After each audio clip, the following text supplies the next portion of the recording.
সম্মানিত দর্শক, আপনারা দেখতে পাচ্ছেন জশ্নের জুলুসকে স্বাগত জানিয়ে রাজপথে এখন বইছে আনন্দের ঝড়।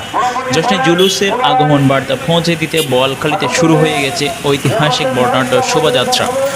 হাজারো ধর্মপ্রাণ মুসলমানদের উপস্থিতিতে বোয়ালখালীর প্রধান প্রধান সড়কগুলোতে মুখরিত হয়ে উঠেছে। আঞ্জুমানে রহমানিয়া আহমদিয়া সুনিয়া ট্রাস্টের ব্যবস্থাপনায় চট্টগ্রাম জুড়ে ৫৫তম জশ্নের জুলুসের যে আমেজ তৈরি হয়েছে তারই অংশ হিসেবে আজকের এই আয়োজন। শতাধিক মোটরসাইকেল, পিক আপ ও অসংখ্য যানবাহন নিয়ে সাধারণ মানুষ একসাথে শরিক হয়েছেন এই শোভাযাত্রায়। আগামী ২৬শে আগস্ট চট্টগ্রামের অনুষ্ঠিত হতে যাওয়া প্রধান জশ্নের জুলুসকে সামনে রেখেই আজকের এই মোটর শোভাযাত্রা।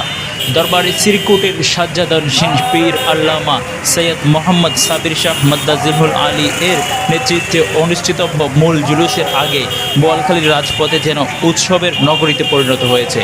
বোয়ালখালীর আজকের এই মোটর শোভাযাত্রার লাইভ আপডেট থেকে আমি শফিউল বাশার।